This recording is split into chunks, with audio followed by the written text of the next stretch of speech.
একজনের কোরবানি কবুল হইল, অন্যজনের কোরবানি কবুল হইল না। কাবিলের কোরবানি কবুল হয় নাই, হাবিলের কোরবানি কবুল হলো। এ আমার ভাইরা, কাবিল তার কোরবানি কবুল না হওয়ার কারণে হিংসায় বশীভূত হইল, রাগান্বিত হইল। রাগে বশীভূত হইয়া একদিন হাবিলকে বলল, ইয়া হাবিল ইন্নী লা আকতুলান্নাক, এ হাবিল আমি তোমাকে অবশ্যই অবশ্যই হত্যা করব। হাবিল বলল, এ আমার ভাই, তুমি কেন আমাকে হত্যা করবে? আমার অপরাধ কি? কাবিল বলল, হাবিল, আল্লাহ পাক তোমার কোরবানিকে কবুল করেছেন আর আমার কোরবানি কবুল করে নাই। এই জন্য তুমি আমার সহোদর বোন আকলিমাকে, সুন্দরী বোনকে তুমি বিবাহ করবে। আমি বিবাহ করতে পারবো না। পৃথিবীর মানুষ ইতিহাস জানবে, হাবিল তুমি উত্তম, আমি নিকৃষ্ট। এই জন্য এ হাবিল, আমি তোমাকে হত্যা করব। আমার ভাইরা, হাবিল বলল, এ ভাই, তুমি কেন আমাকে হত্যা করবা? আমার তো কোনো অপরাধ নাই। কুরবানি কবুল করা না করা কার ইচ্ছা? বলেন, কার ইচ্ছা? তবে ইন্নামা ইয়াতাকাব্বালুল্লাহু মিনাল মুত্তাকিন। এ ভাই, তুমি আমাকে হত্যা করবা না, হত্যা মহাপাপ। কুরবানি আল্লাহ পাক মুত্তাকিদের কুরবানি কবুল করে থাকেন। সুবহানাল্লাহ বলে। আমার ভাইরা, হাবিল বলল, লা ইন বাসাত্তা ইলাইয়া ইয়াদাকা লিতাকতুলানি মা আনা বিবাসিতি ইয়াদিয়া ইলাইকা লিআকতুলাক ইন্নী আখাফুল্লাহ রাব্বাল আলামিন। হে আমার ভাই, তুমি যদি তোমার হাতকে আমাকে হত্যা করার জন্য আমার দিকে হাত বাড়াও, তবে শোনো, আমি কিন্তু তোমাকে হত্যা করার জন্য তোমার দিকে আমার হাত প্রসারিত করব না। কারণ ইন্নী আখাফুল্লাহ রাব্বাল আলামিন, কারণ আমি রব্বুল আলামিন, উভয় জগতের প্রতিপালক আল্লাহকে ভয় করি। প্রকৃত অর্থে আল্লাহর ভয় যার অন্তরে নাই, গুনাহ থেকে তার জন্য বেঁচে থাকা সম্ভব। আমার ভাইরা, কিতাবের মধ্যে আসছে কাবিল পৃথিবীর প্রথম মানুষ। কিভাবে মানুষ হত্যা করে যায় সেই জ্ঞান তো কাবিলের কাছে নাই। একদিন কাবিল পাহাড়ের উপরে ছিল, হাবিল তার দুম্বা প্রাণী পাহাড়ের পদদেশে বসা ছিল। শয়তান দরবেশের বেশ ধইরা কাবিলের কাছে গিয়ে বলল, কাবিল, কত বড় কথা, দেখো তুমি তোমার আপন বোনকে হারাইলা। এটা তো হতে পারে না। অচিত্য ছিল তুমি তোমার বোনকে বিবাহ করবে। কাবিল, আমি জানি তুমি মনে মনে কি চিন্তা করতেছ। শুনো, এই দেখো একটা পাথর, এই পাথরটা, এই যে তোমার ভাই নিচে বসা আছে, ইয়াতাকাব্বালুল্লাহু মিনাল মুত্তাকিন।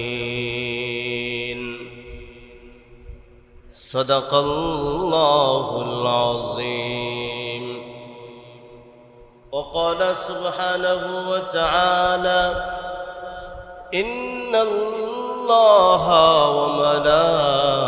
وملائكته يصلون على النبي يا أيها الذين آمنوا صلوا عليه وسلموا তসলিমা। মুহাব্বতের সাথে দুরূদ ইব্রাহিম পাঠ করে। আল্লাহুম্মা সাল্লি আলা মুহাম্মাদিন ওয়া আলা আলি মুহাম্মাদ কামা সাল্লাইতা আলা ইব্রাহিম ওয়া আলা আলি ইব্রাহিম إنك حميد مجيد. اللهم بارك على محمد وعلى كما باركت على إبراهيم وعلى آل إبراهيم إنك حميد مجيد ذكرك للمشتاق خير شراب ذكرك للمشتاق خير شراب وكل شراب دونه كسراب بلغ العلا بكماله كشف الدجى بجماله حسنت جميع خصاله صلوا عليه وآله اللهم صل وسلم وبارك عليه الحمد لله محترم حاضرين মহান আল্লাহ পাক রব্বুল আলামিনের দরবারে কালিমাতুশ শুকর আদায় করি যিনি আমাদের সকলকে অত্যন্ত মায়া করে মেহেরবানি করে সুস্থ রেখে দুনিয়ার সমস্ত কাজ থেকে ফারেক করে আমাদের হায়াতের এই সময়ে তার মহান হুকুম জুমার নামাজ আদায়ের জন্যে আল্লাহ পাক আমাদের সকলকে মসজিদে আসার তৌফিক দিয়েছেন। এই জন্যে মালিকের দরবারে অন্তরে অন্তঃস্থল থেকে আমরা সকলে আদায় করি বলি আলহামদুলিল্লাহ। প্রিয় উপস্থিতি, মুসলিম মিল্লাতের উপর আল্লাহ পাকের আরোপিত একটি বিধান, গুরুত্বপূর্ণ একটি বিধান কুরবানি আমাদের সামনে আগত। কি বলেন, ঠিক না ঠিক? কুরবানি শব্দটা পূর্বন থেকে উদ্গত। এই শব্দের অর্থ হলো নিকটবর্তী হওয়া, নিকটতর হওয়া। পরিভাষায় কুরবানি বলা হয় নির্দিষ্ট মাসে, নির্দিষ্ট দিনে, নির্দিষ্ট সময়ে নির্দিষ্ট জন্তু আল্লাহর সন্তুষ্ট চিত্তে আল্লাহকে রাজি খুশি করানোর জন্য জবাই করাকে কুরবানি বলা হয়। ইনশাআল্লাহ এখন থেকে কুরবানির ইতিহাস, কুরবানির ফজিলত এই বিষয়ে আলোকপাত করার ইচ্ছা পোষণ করছি, যাতে করে আল্লাহ পাক আমাদের যাদেরকে তৌফিক দিয়েছেন আমরা যেন সন্তুষ্ট চিত্তে, আনন্দ চিত্তে আল্লাহ পাকের রেজামন্দি হাসিলের জন্যে কুরবানির বিধানকে যেন আমরা পালন করতে পারি। আল্লাহ পাক সেই তৌফিক দান করেন বলেন আমিন। মুহতারাম হাজিরিন, আমি আপনাদের সম্মুখে পৃথিবীর ইতিহাসে বনি আদমের সর্বপ্রথম যে কুরবানির ইতিহাস, আজকে সেই ইতিহাস এবং এর থেকে আমাদের কি শিক্ষা, এই বিষয়ে মুখতাসার আলোকপাত করার ইচ্ছা পোষণ করেছি। মুহতারাম হাজিরিন, আমাদের আদি পিতা হযরত আদম আলাইহিস সালাম এর দুই পুত্র কাবিল এবং হাবিল, এই কুরবানি, তাদের কুরবানির কথা আল্লাহ পাক পবিত্র কুরআনুল কারীমে বিশদভাবে বর্ণনা করেছেন এবং আমাদের প্রিয় রাসূল সাল্লাল্লাহু আলাইহি ওয়াসাল্লামকে তাদের সেই ইতিহাস কুরবানির কথা আমাদেরকে শোনানোর জন্যে, উম্মতকে শোনানোর জন্যে নির্দেশনা দিয়েছে।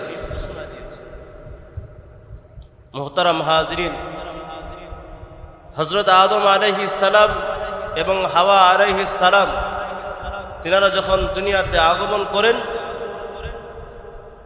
এবং সন্তান প্রজনন ও বংশ বিস্তার লাভ করেন, তখন তাদের প্রতিটি গর্ভে একটি করে পুত্র সন্তান এবং একটি করে কন্যা সন্তান জন্মগ্রহণ করত।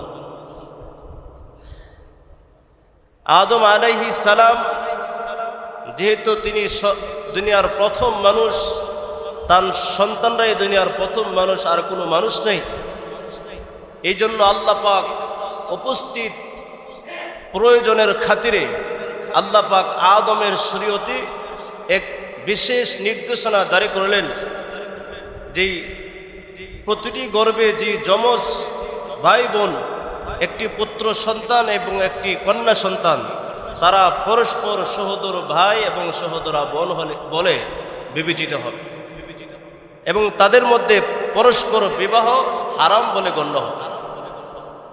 আলোচনা আমরা মনোযোগ সহকারে শোনার চেষ্টা করব। আল্লাহ পাক আমাদেরকে উপকৃত করুন, বলেন আমিন। তো মুহতারাম হাজিরিন, এই জন্যে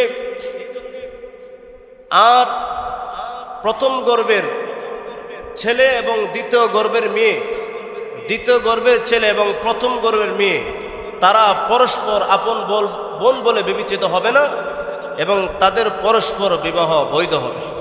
কথা বুঝতেছেন? প্রথম গর্ভে যেই গর্ভের যমজ দুই বোন, তারা আপন ভাই বোন বলে কি হবে? বিবেচিত হবে। আর প্রথম গর্ভের ছেলে দ্বিতীয় গর্ভের মেয়ে, দ্বিতীয় গর্ভের ছেলে প্রথম গর্ভের মেয়ে, তারা আপন ভাই বোন বলে বিবেচিত হবে না এবং তাদের পরস্পর বিবাহ কি হবে? বৈধ হবে। বাবা হযরত আদম আলাইহিস সালামের দুই সন্তান হাবিল এবং কাবিল যখন বিবাহের উপযুক্ত হইল, হযরত আদম আলাইহিস সালাম আল্লাহর পক্ষ থেকে যে বিধান তাদের কাছে বর্ণনা করলেন। আমার ভাইরা, ঘটনাক্রমে কাবিলের যে সহোদর বোন, যমজ বোন, নাম তার আকলিমা, সে ছিল অত্যন্ত সুন্দরী, রূপসী, রমণী। আর হাবিলের যে যমজ বোন, তার নাম ছিল ইলুয়া, সে ছিল কুৎসিত, কালো। আল্লাহ নবী হযরত আদম আলাইহিস সালাম যখন এই বিধান বর্ণনা করলেন, কাবিলের এই বিধান তার মন সম্মত হলো না, কারণ তার সহোদর বোন আকলিমা ছিল অত্যন্ত সুন্দরী। সে যুক্তি দাঁড় করলো যে আমার বোন, আমার যমজ বোন, সে সুন্দরী, আমি অগ্রাধিকার রাখি এবং আমি তাকে কি করব? বিবাহ করব। তাদের সেই দ্বন্দ্ব নিরসনের জন্য আদম আলাইহিস সালাম তাদেরকে কোরবানি করার নির্দেশ দিলেন। আমাদেরকে এখানে একটি কথা জেনে রাখতে হবে, আমাদের নবী সাল্লাল্লাহু আলাইহি ওয়াসাল্লামের পূর্বেকার সমস্ত আম্বিয়া আলাইহিমুস সালামের পূর্ববর্তী উম্মতের তাদের কোরবানির প্রতীক শুধু পশু ছিল না, অন্যান্য জন্তু তারা নজরানা পেশ করত এবং তাদের কোরবানির পশুর গোশত খাওয়ার বিধান ছিল না। তাদের কোরবানি কবুল হওয়ার একটা নিদর্শন ছিল, যার কোরবানি কবুল হইতো আসমান থেকে একটা আগুন এসে সেই কোরবানির জন্তুকে গ্রাস করে ফেলত, ভস্ম করে ফেলত। তো সেই জন্যে আদম আলাইহিস সালাম তার পুত্রদের দ্বন্দ্ব নিরসনের জন্য তাদেরকে কোরবানির জন্য নির্দেশ দিলেন। তারা উভয়ে সম্মত হলো। কাবিল সে ছিল কৃষক, একদম নিম্নমানের কৃষক পণ্য সে নাজরানা পেশ করল। আর হাবিল সে বকরি, ভেড়া, দুম্বা এগুলো লালন পালন করত, সেগুলো থেকে একটা হষ্টপুষ্ট একদম সুন্দর নজরকার একটা ভেড়া আল্লাহর রাহে কোরবানি করল। আল্লাহর কুদরত বোঝা যায় না। দেখা গেল আসমান থেকে একটা আগুন এসে হাবিলের কোরবানির জন্তুটাকে ভস্ম করে দিল। জুড়ে বলেন সুবহান। আল্লাহ পাক সেই কোরবানির কথা পবিত্র কোরআনুল কারিমে সূরাতুল মাইদার ২৭ নম্বর আয়াত থেকে নিয়ে ৩১ নম্বর আয়াত পর্যন্ত বিশদভাবে আল্লাহ তাআলা বর্ণনা করেছেন। আল্লাহ তাআলা বলেন, ওয়াতলু আলাইহিম নাবা ইবনাই আদম বিল হক ইয ক্বাররাবা কুরবানান ফাতুকব্বিলা মিন আহাদিহিমা ওয়া লাম ইউতাকাব্বাল মিনাল আখার ক্বালা লাআকতুলান্নাক ক্বালা ইন্নামা ইয়াতাকাব্বালুল্লাহু মিনাল মুত্তাকিন। আল্লাহ রাব্বুল আলামিন প্রিয় নবী সাল্লাল্লাহু আলাইহি ওয়াসাল্লামকে নির্দেশ দিলেন, হে আমার হাবিব, আপনি আদমের পুত্রদ্বয় কাবিল এবং হাবিলের কোরবানির কথা বিশদভাবে বর্ণনা করুন। যখন তারা উভয়ে কোরবানি করল, একজনের কোরবানি কবুল হইল, অন্যজনের কোরবানি কবুল হইল না। কাবিলের কোরবানি কবুল হয় নাই, হাবিলের কোরবানি কবুল হলো।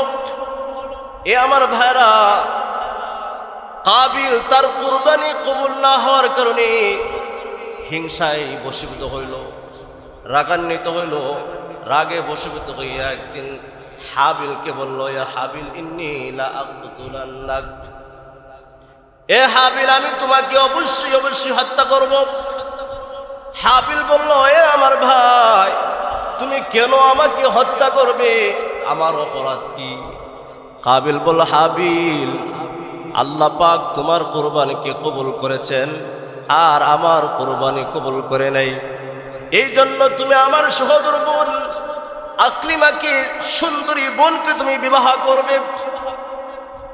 আমি বিবাহ করতে পারবো না। পৃথিবীর মানুষ ইতিহাস জানবে, হাবিল তুমি উত্তম, আমি নিকৃষ্ট। এই জন্য এ হাবিল, আমি তোমাকে হত্যা করব।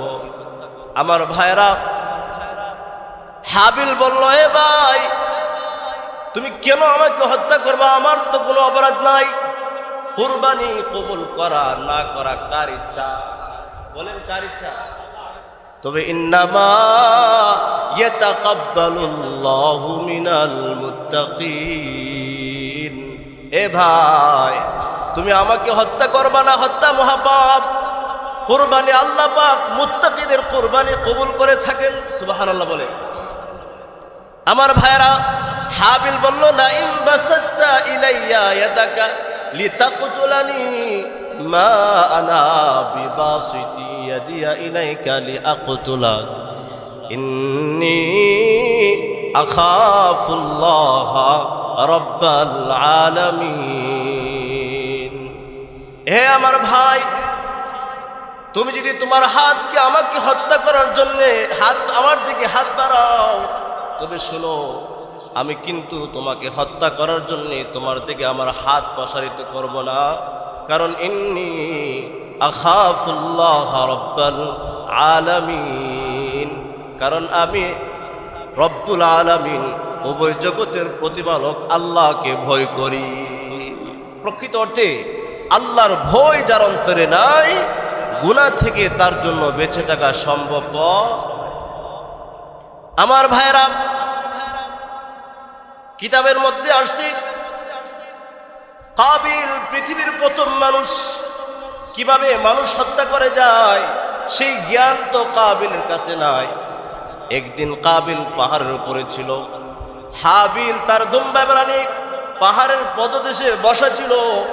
শয়তান দরবেশের বেশ ধইরা কাবিলের কাছে গিয়ে বলল, কাবিল, কত বড় কথা, দেখো তুমি তোমার আপন বোনকে হারাইলা। এটা তো হতে পারে না। উচিত ছিল তুমি তোমার বোনকে বিবাহ করবে। কাবিল, আমি জানি তুমি মনে মনে কি চিন্তা করতেছ। শুনো, এই দেখো একটা পাথর, এই পাথরটা এই যে তোমার ভাই নিচে বসা আছে তার দিকে ছুড়ে দাও, নিক্ষেপ করো, তোমার ভাই এখানে শেষ হয়ে যাবে। নাউজুবিল্লাহ বলে। আমার ভাইরা, কাবিল একটা পাথর নিয়ে হাবিলের দিকে নিক্ষেপ করলো, ছুঁড়ে দিল। আর এই পাথরটা গড়ায় গিয়ে হাবিলের মাথায় পড়লো, মাথাটা তছনছ হয়ে গেল। কাবিল দৌড়ায় গেলেন, গিয়ে দেখলেন যে ভাইয়ের মাথা তছনছ হয়ে গেছে, রক্ত যাচ্ছে। আর এই রক্ত দেখে আফসোস করতে লাগলো, হায় আফসোস, আমি দিয়ে আমার ভাইকে শেষ পর্যন্ত হত্যাই করে ফেললাম, মেরে ফেললাম। আমার ভাইরা, ফাতাওয়াত লাহু নাফসুহু কতলা আখিহি ফাকাতালাহু ফাকানা মিনাল খাসিরিন। আমার ভাইরা, তার নফস তাকে উদ্বুদ্ধ করল। একটা নারীর মোহাব্বত আর ভালোবাসার হিংসা বশত হইয়া হত্যার মতো জঘন্যত অপরাধ কাবিলের দ্বারা সংঘটিত হয়ে গেল। আমার ভাইরা, এবার কাবিল আফসোস করতেছেন, হায় আফসোস, শেষ পর্যন্ত আমি আমার ভাই হাবিলকে হত্যাই করে ফেললাম। হাবিল যখন মৃত্যুবরণ করলো, কাবিল চিন্তায় পড়ে গেল, এখন হাবিলকে কিভাবে দাফন করবে জ্ঞান তো তার নাই। চিন্তায় পড়ে গেলেন কিভাবে হাবিলকে দাফন করতে পারে। আমার ভাইয়েরা, আল্লাহ পাক সেই ব্যবস্থা জানান দিলেন। আল্লাহ পাক বলেন, ফাবাআসাল্লাহু গুরাবান ফিল আরদি কাইফা লিউরিয়াহু কাইফা ইওয়ারি সাওআতা আখি। আল্লাহ পাক আসমান থেকে একটি কাক আর সাথে একটা মৃত কাক দিয়ে পাঠাই দিলেন। সেই কাকটি এসে তার টুটতে এবং পা দ্বারা মাটি খুঁড়তেছিল, যাতে করে সে কাবিলকে দেখাইতে পারে কিভাবে মৃত ভাইয়ের লাশটা দাফন করেছে। আমার ভাইয়েরা, কাক টুট দেওয়ার দুই পাও দিয়ে মাটি খুঁড়ে গর্ত করে মৃত কাককে রেখে দিয়ে মাটি চাপা দিল। এই অবস্থা যখন কাবিল দেখলো, আফসোস করলো, ক্বালা ইয়া ওয়াইলাতা আ'জাজতু আন আকুনা মিসলা হাযাল গুরাব।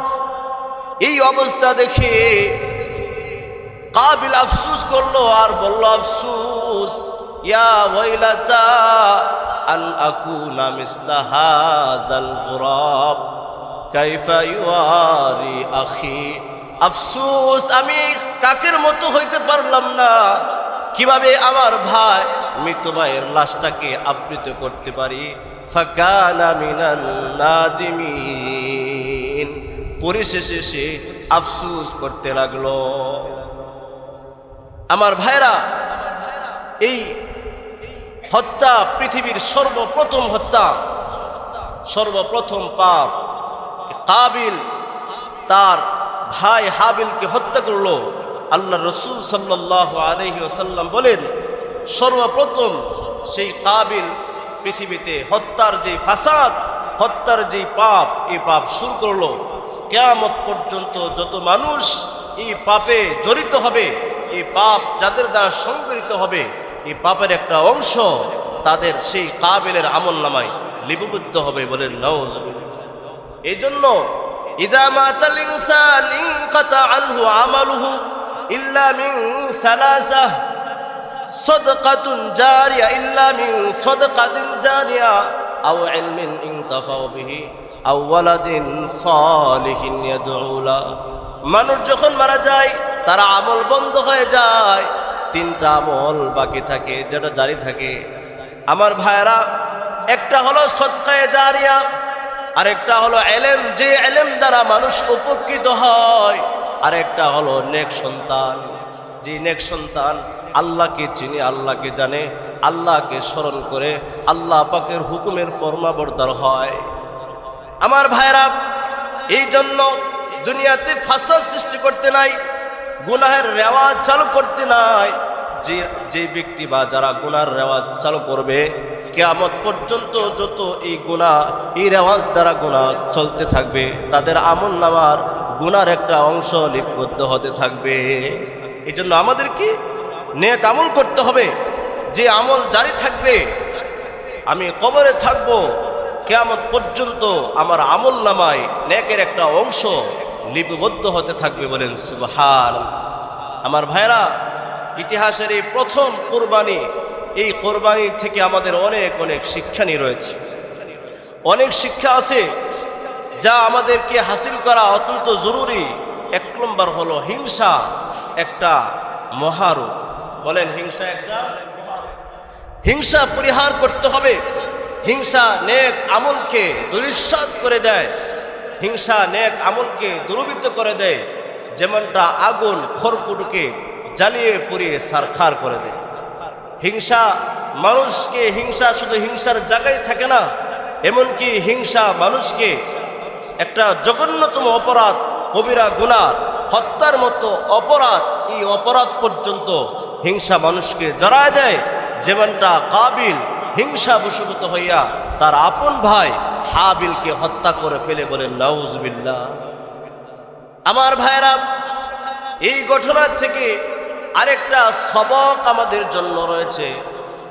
আল্লাহ পাক যখন হাবিলের কোরবানি কবুল করলেন, হাবিল বললেন, রে ভাই, কুরবানি কবুল করা না করা আল্লাহর কাজ, তবে ইন্নামা ইয়াতাকাব্বালুল্লাহু মিনাল মুত্তাকিন, আল্লাহ পাক মুত্তাকিদের কুরবানি কবুল করে থাকেন। আল্লাহ তাআলা বলেন ইন্নাল্লাহ, রাসূল বলেছেন ইন্নাল্লাহা লা ইয়ানজুরু ইলা সুওয়ারিকুম ওয়ালা ইলা আমওয়ালিকুম ওয়ালাকিন ইয়ানজুরু ইলা কুলুবিকুম। আল্লাহ বলেন তোমাদের মাল অর্থ সম্পদ, আল্লাহর রাসূল বলেছেন আল্লাহ তাআলা তোমাদের মাল, তোমাদের ধন সম্পদ, তোমাদের বাহ্যিক সুরত দেখেন না, আল্লাহ তোমাদের অন্তর দেখেন, অন্তর। সুতরাং নেক আমলের রূহ হলো ইখলাস। আল্লাহ পাকের রাজামন্দির জন্য নেক আমল করা। মানুষের যেরকম রূহ আছে, রূহ ছাড়া যেরকম মানুষের কোনো মূল্যায়ন নাই, নেক আমলেরও রূহ আছে, তা হলো ইখলাস। ইখলাস ছাড়াও নেক আমলের কোনো মূল্যায়ন। আচ্ছা বলেন, যে মানুষটা মৃত্যুবরণ করলো, রূহ চলে গেল, সেই মানুষের কোনো এই লাশ, তখন তার দেহটা লাশে পরিণত হয়, মুহাব্বতের জায়গায় ভয় পরিণত হয়। ওই লাশটাকে মানুষ ভয় করে, মুহাব্বত করে না, ভালোবাসে না। রূহ যখন চলে যায়, ওই লাশের আর কোনো মূল্য থাকে না। তদ্রূপ মানুষের আমলের, প্রত্যেকটা আমলের রূহ হলো ইখলাস। ইখলাস যখন না থাকে, লিল্লাহিয়ত যখন না থাকে, তখন ওই আমলের কোনো মূল্য। আল্লাহ তাআলা বলেন, আল্লাহ পাকের কাছে তোমাদের কুরবানের মাংস এবং গোশত বা রক্ত কোনো কিছু লা ইয়ানালুল্লাহা লুহুমুহা ওয়ালাকিন ইয়ানালুহুমুহা ওয়ালা দিমাউহা ওয়ালাকিন ইয়ানালুহুত তাকওয়া মিনকুম। আল্লাহ পাক বলেন তোমাদের কুরবানের গোশত, কুরবানের জন্তুর রক্ত কোনো কিছুই আল্লাহর কাছে পৌঁছে না। আল্লাহর কাছে পৌঁছে তোমাদের তাকওয়া। তাকওয়া কি বলেন, ঠিক না বেঠিক? কারণ ইন্নাল্লাহা গানিয়্যুন আনিল আলামিন, আল্লাহ পাকের কোনো কিছুর প্রয়োজন নাই। দুনিয়ার সমস্ত জিনিস থেকে, প্রয়োজন থেকে আল্লাহ পাক অমুখাপেক্ষী, কি বলেন, ঠিক না বেঠিক? এই জন্য এই ইতিহাস থেকে আমাদেরকে শিক্ষা নিতে হবে, প্রত্যেকটা নেক আমল একমাত্র আল্লাহর জন্য করতে হবে, কি বলেন, ঠিক না বেঠিক? আল্লাহ পাক আমাদেরকে আল্লাহর জন্যই যেন আমরা কুরবানি করি, আল্লাহ পাক তৌফিক দান করেন, বলেন আমিন। ইতিহাস থেকে আরো একটা শিক্ষা আছে। এর শিক্ষা হলো, আল্লাহ এবং আল্লাহর রাসূল আমাদেরকে যে বিধান দিবেন, যে নির্দেশনা দিবেন, সেটা আমার মন মতো, আমার যুক্তিতে ধরুক আর না ধরুক, আমার আকলে বুঝে আসুক আর না আসুক, আল্লাহ আদেশ করেছেন, রাসূল নির্দেশ করেছেন, আমি শতভাগ এই বিধান পালনের জন্যে সব প্রস্তুত থাকবো, কি বলেন, ঠিক না বেঠিক? যারা বস্তুবাদী, যারা নাস্তিক, তারা আল্লাহ পাকের এই বিধান কুরবানির উপর তারা প্রশ্ন করে এবং সেটাকে তারা পশু হত্যা বলে, যদি বলে নাউজুবিল্লাহ। কিন্তু যাদের অন্তরে আল্লাহর মুহাব্বত আছে, যারা মুমিন মুসলমান, তারা এই সমস্ত যুক্তি হাত ধরে না, বরং আল্লাহ নির্দেশ দিয়েছেন, আল্লাহর হুকুম তারা বাস্তবের জন্য আর সব পায়ে পদে তারা দাঁড়িয়ে থাকে। আল্লাহর হুকুম করেছেন, বুঝে আসুক আর না আসুক, আল্লাহর হুকুম আমাকে পালন করতেই হবে। সুতরাং কাবিল আল্লাহর হুকুমটাকে সে তার যুক্তি না ধরার কারণে সে আল্লাহর নির্দেশনায়, আল্লাহর সন্তুষ্টি সিদ্ধে সে কোরবানি করে নাই, এই জন্য তার কোরবানি কবুল হয় নাই। হাবিল আল্লাহর হুকুম মেনে আল্লাহকে রাজি খুশি করার জন্য যুক্তি তালাশ করে নাই, আকল বুঝে আসুক আর না আসুক সেই দিকে যায় না। হাবিল আল্লাহকে রাজি খুশি করার জন্য কুরবানি করেছিলেন, আল্লাহ পাক এই জন্য তার কুরবানি কবুলও করেছেন, কি বলেন, ঠিক না ঠিক? এই জন্য আল্লাহ তাআলা বলেছেন, আতিউল্লাহ ওয়া আতিউর রাসূল ওয়া উলিল আমরি মিনকুম, আল্লাহ এবং আল্লাহর রাসূলের হুকুমের অনুগত হও, আদেশ মানো। ওয়া উলুল আমরি মিনকুম, এবং তোমাদের উলুল আমরের আদেশ মানো। উলুল আমর মা বাবা, যারা শরীয়ত নির্দেশক, যারা শরীয়তের বিধান পরিচালনা করে, সেই মা বাবা তারা যদি শরীয়তের পরিপন্থী কোনো বিধানের হুকুম না করে শরীয়তের গণ্ডার ভিতরে থাকে, তাহলে তাদের হুকুম মানতে হবে। বিশেষ করে যদি আল্লাহর কোনো হুকুম আমাকে বাস্তবায়ন করার নির্দেশ দেয়, তাহলে অবশ্যই আমাকে করতে হবে, বাস্তবায়ন করতে হবে। যদি না করেন তাহলে আল্লাহর পক্ষ থেকে অভিশাপ হবে, অভিশাপ পতিত হবে। এমনকি এমনও হতে পারে পাপ এবং গুনার মতো, হত্যার মতো জি মহাপাপ কবিরা গুনার মধ্যে জড়িত হওয়ার সম্ভাবনা আছে।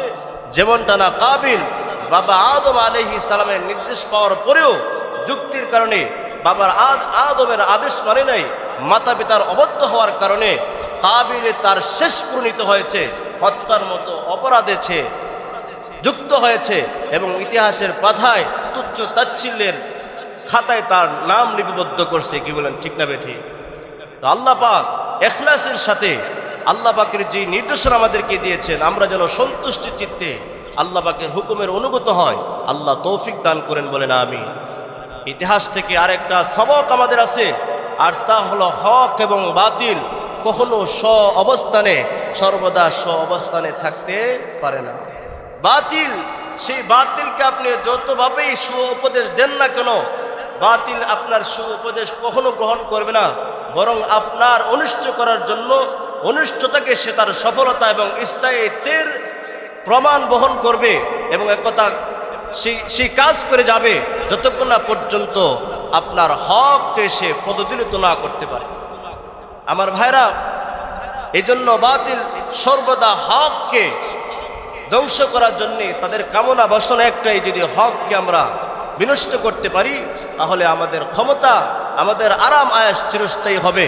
কিন্তু আমার ভাইরা, বাতিল যত বড় ক্ষমতার অধিকারী হোক না কেন, বাতিল সাময়িকভাবে হককে বিদরিত করতে পারে, কিন্তু হক সর্বসময়ের জন্য বিদরিত না, হক বিজয়ী হবেই হবে। আমার ভাইরা, এই জন্য যারা বাতিল, যারা জালেম, তারা হক এর অনুসারী, যারা হকের পথে চলে তাদেরকে জুলুম, নির্যাতন, গুম খুন নানাভাবে গুনাহে জর্জরিত হয়, এই জন্য যাতে করে তাদের ক্ষমতা দীর্ঘায়িত হয়, স্থায়িত্ব হয়। আমার ভাইরা, তারা পৃথিবীর আরাম আয়েশ ভোগ বিলাস এমনইভাবে গ্রহণ করে আখিরাতকে তারা বিশ্বাস করে না, মনে হয় যে আখিরাত বলতে কিছু নাই। এই জন্য তারা আরাম আর আয়েশ ভোগ বিলাসীকে এমনটাই ভাবে গ্রহণ করে, মনে হয় যে আখিরাত, জান্নাত, জাহান্নাম বলতে কিছু নাই। আমার ভাইরা, যারা জুলুম, অন্যায়, অত্যাচারের পথ বেছে নেয়, ইতিহাস বলে, ইতিহাস তাদেরকে সেই তুচ্ছ তাচ্ছিল্যের গুহায় তাদেরকে পতিত করে এবং দুনিয়ার মানুষ তাদেরকে সুনামের সাথে কখনো স্মরণ করে না, তাদেরকে তুচ্ছ তাচ্ছিল্যের সাথে স্মরণ করে। কি বলেন, ঠিক না বেঠিক? আবু জাহেল, উতবা, শাইবা, নমরুদ, ফেরাউনের কথা আমাদেরকে স্মরণ রাখতে হবে। এই জালেমরা, ইব্রাহিম, হযরত মূসা, সেই সত্যের অনুসন্ধানকারী পয়গম্বরদের কত জালেম, কত জুলুম নির্যাতন করেছে। আবু লাহাব, আবু জাহেল, আমাদের রাসূল সাল্লাল্লাহু আলাইহি ওয়াসাল্লাম তাদেরকে, তাদের অনুসারীকে কত ভাবে নির্যাতন নিপীড়ন করেছে, কিন্তু সময়ের ব্যবধানে হককে আল্লাহ তাআলা বিজয় করেছেন, আর না হককে আল্লাহ তাআলা পদদলিত করেছেন, মাগলুব করেছেন। কি বলেন, ঠিক না বেঠিক? সুতরাং আমি আর আপনি, আল্লাহ রাসূল বলছেন, আল মুসলিমু মান সালিমাল মুসলিমুনা মিন লিসানি ওয়া ইয়াদিহি, প্রকৃত মুসলমান তার জবান এবং হাত থেকে অপর মুসলমান নিরাপদ থাকবে। আল্লাহর শুকর, আল্লাহ পাকের অশেষ মেহেরবানি, লাখ কোটি শুকরিয়া যে আল্লাহ পাক ইসলাম নামক ধর্ম, ইসলামের ছায়াতলে আমি আর আপনাকে আল্লাহ তাআলা আমাদেরকে স্থান দিয়েছেন। এই জন্য অন্তঃস্থল থেকে কালিমাতুশ শুকর আদায় করুন, বলেন আলহামদুলিল্লাহ। যেই ধর্মে একটা মানুষের জান কেন, একটা সাধারণ নিম্ন প্রাণীকেও মারতে, হত্যা করতে নিষেধ করা হয়েছে, এমনকি যেই ধর্মের নির্দেশনায় একটা ভ্রষ্টা নারী একটা কুকুরকে দয়া মায়া করার কারণে আল্লাহ রাসূল বলছেন সেই কুকুরের দয়া মায়া কারণে ভ্রষ্টা নারী তার ঠিকানা জান্নাত হয়েছে, বলেন সুবহানাল্লাহ। সুতরাং আমি যেন জালেম না হয়, আমার হাত, অঙ্গ প্রত্যঙ্গ, অর্থ, টাকা পয়সা যেন জুলুমের মধ্যে বেয়ে না হয়, আমার হাত পা, আমার অঙ্গ প্রত্যঙ্গকে আমি কখনো জালেম বানাবো না। আমাকে মনে রাখতে হবে, জালেমরা দুনিয়াতে স্থায়িত্ব পায় না, জালেমরা ধ্বংস হয়ে যায় এবং ধ্বংস তাদের জন্য অনিবার্য। এই জন্য আমাকে জালেম হওয়ার থেকে থাকতে হবে, বিরত থাকতে হবে। ইনসাফ আর ন্যায় রাষ্ট্র এবং দিন সমাজ গঠন করতে হবে, তাহলে মানুষ, ইতিহাস আমাকে স্মরণ করবে সম্মানের সাথে, নতুবা আমাকে তুচ্ছ তাচ্ছিল্য করবে, আমার সম্মান বলতে কিছুই থাকবে না এবং ইতিহাস আমাকে তুচ্ছ তাচ্ছিল্যভাবে আমাকে মানুষের সামনে প্রকাশ করবে। আল্লাহ পাক আমাদের সকলকে আগত যে কোরবানির যে বিধান, আল্লাহ পাক আমাদেরকে দিয়েছেন, এই আরোপিত বিধান যেন আমরা সন্তুষ্টি চিত্তে আল্লাহর বিধান মনে করে আল্লাহ পাক যাদেরকে তৌফিক দিয়েছেন তারা যেন আল্লাহর রেজামন্দি হাসিলের জন্যে তারা যেন সেই বিধানটা পালন করতে পারে, আল্লাহর রেজামন্দি হাসিলের জন্যে, সন্তুষ্টির জন্যে আল্লাহ পাক সকলকে তৌফিক দান করেন। সকলে বলুন আমিন। ওমা আলাইনা ইল্লাল বালাগ ওয়া আখিরু দাওয়ানা আলহামদুলিল্লাহি রাব্বিল আলামিন। তো